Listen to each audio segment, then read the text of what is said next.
लखनऊ के पुराने बाजार के कोने में यूसुफ नाम का एक मोची अपनी छोटी सी दुकान चलाता है।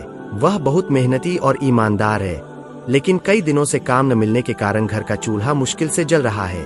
उसकी बीवी जैनब और छोटा बेटा हमजा रोज उसके साथ दुआ करते हैं कि अल्लाह हालात बेहतर कर दे। उस दिन बारिश हो रही थी और ठंडी हवा चल रही थी। यूसुफ दुकान में बैठा सोच रहा था कि आज भी कोई ग्राहक नहीं आया। तभी जैनब ने दरवाजे से झांक कर कहा, जैनब, यूसुफ, अल्लाह पर भरोसा रखो, वह हमारी मदद करेगा, मगर तुम जरा मस्जिद जाओ और दुआ करो। यूसुफ छाता लेकर मस्जिद की ओर निकल पड़ा। रास्ते में उसने देखा कि एक गरीब बुजुर्ग महिला सड़क किनारे बैठी ठंड से कांप रही है। उसके पास एक फटा हुआ शॉल था और पैरों में चप्पल तक नहीं थी। बुजुर्ग महिला, बेटा, मुझे बहुत ठंड लग रही है, क्या तुम मदद कर सकते हो? यूसुफ के पास सिर्फ 20 रुपए थे, जो उसके दिन का आखिरी पैसा था। फिर भी उसने नजदीकी दुकान से एक गर्म चाय और समोसे लेकर महिला को दे दिए और अपनी ही शॉल उसके कंधों पर डाल दी। महिला ने उसकी आंखों में देखते हुए कहा, बेटा, अल्लाह तुझे बहुत बरकत देगा। फिर उसने अपनी झोली से एक छोटा सा पुराना चांदी का ताबीज निकाला।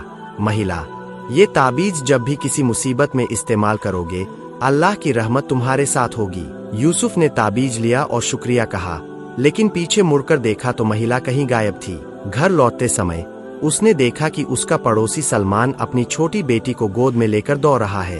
बच्ची को तेज बुखार था और दवा के पैसे नहीं थे।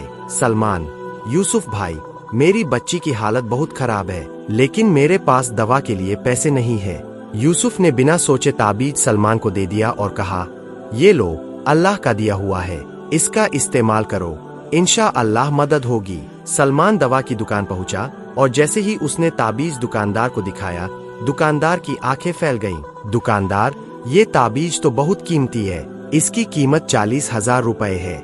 सलमान रोते हुए वापस आया, पैसे यूसुफ को दिए, लेकिन यूसुफ ने सिर्फ 5,000 रुपए लिए और बाकी पैसे अनाथ बच्चों के कपड़े और किताबों में खर्च कर दिए। उस रात यूसुफ को ख्वाब में वही बुजुर्ग महिला दिखाई दी।